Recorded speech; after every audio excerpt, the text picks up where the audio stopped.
સુરતમાં પ્રજાપતિ યુવા વિકાસ ટ્રસ્ટ દ્વારા શ્રી બાઈ માતાજીની તિથિને ભવ્ય ઉજવણી કરવામાં આવી। શ્રી બાઈ માતાજીને વિશ્વમાં સૌપ્રથમ ભક્તિની શરૂઆત કરનાર આદ્યશક્તિ તરીકે ઓળખવામાં આવ્યા છે। શ્રી બાઈ માતાજીને વિશ્વમાં સૌપ્રથમ ભક્તિની શરૂઆત કરનાર આદ્યશક્તિ તરીકે ઓળખવામાં આવ્યા છે।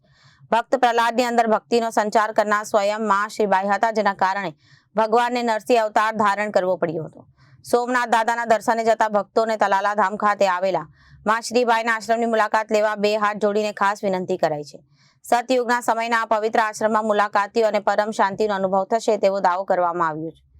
આ મહોત્સવના માધ્યમથી સમગ્ર પ્રજાપતિ સમાજના લોકોને એકત્રિત કરીને સંગઠન મજબૂત કરવાનો પ્રયાસ કરાયો છે। કાર્યક્રમ દરમિયાન પ્રજાપતિ સમાજના તેજસ્વી અને હોનહાર બાળકોને ઇનામ વિતરણ કરી પ્રોત્સાહિત કરવામાં આવ્યા હતા। હું વ્યાસ મુકેશ, પ્રજાપતિ યુવા વિકાસ ટ્રસ્ટ ઉપપ્રમુખ।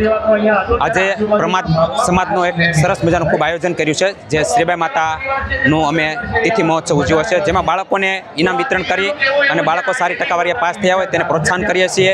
અને સમાજમાં એક અમારે જે સતયુગમાં થઈ ગયા શ્રીબાઈ માતા, એમનું પણ ખૂબ જ પ્રચાર કરી અને સમાજને એકત્રિત રાખી અને સમાજની સાથે મળી અને ખૂબ સરસ એવો અમે કાર્યક્રમ કરીએ છીએ અને સમાજનો પણ ખૂબ સારો એવો અમને સાથ સહકાર મળી રહે છે। તો આગામી વખતે પણ અમે એવું વિચારીએ છીએ કે આના કરતાં પણ અમે સારો કાર્યક્રમ કરીએ અને બાળકોને અમે પ્રોત્સાહન કરીએ અને બાળકો પોતાની લાઈફની અંદર આગળ સારા એવા ટકાવારી આગળ વધે તેવી અમે આશા રાખીએ છીએ। હું શરદ વ્યાસ, પ્રજાપતિ યુવા વિકાસ ટ્રસ્ટ મહામંત્રી।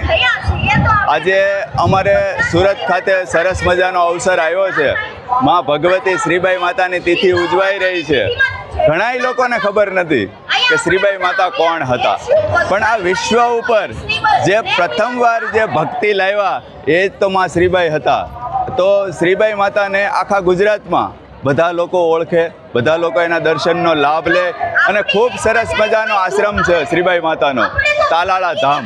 એમના દર્શનાર્થે જાય જે લોકો દાદા સોમનાથના દર્શન કરવા જતા હોય તો એ લોકોને હું બે હાથ જોડીને વિનંતી કરું છું કે આપ એકવાર છે ને તાલાળા ધામની મુલાકાત જરૂરથી લેજો। એટલો શાંતિનો અનુભવ થશે એ આશ્રમમાં, કેમ કે જે શ્રીબાઈ માતા જ્યારે થઈ ગયા ને એ સતયુગમાં થઈ ગયા છે। જે લોકો પ્રહલાદને બધાય ઓળખે છે પણ શ્રીબાઈ માતાને કોઈ ઓળખતા નથી, પણ ખરેખર પ્રહલાદની અંદર જેણે ભક્તિ જન્માવી એ જ તો શ્રીબાઈ માતા હતા। જો શ્રીબાઈ માતા જ ન હોત તો ભગવાનને નરસિંહ અવતાર લઈ જ ન શક્યા હોત। તો ભગવાન નરસિંહ અવતાર લે એના કારણભૂત બન્યા છે માં શ્રીબાઈ। અને અમે લોકો પ્રજાપતિ યુવા વિકાસ ટ્રસ્ટ દ્વારા સમસ્ત પ્રજાપતિ સમાજના લોકોને એકત્રિત કરીએ છીએ અને અમે પ્રજાપતિ સમાજના હોનહાર બાળકોને સરસ મજાનું ઇનામ વિતરણ પણ કરીએ અને એને પ્રોત્સાહિત કરીએ છીએ। Reporter Arvind Rathod, Janadesh news, Surat.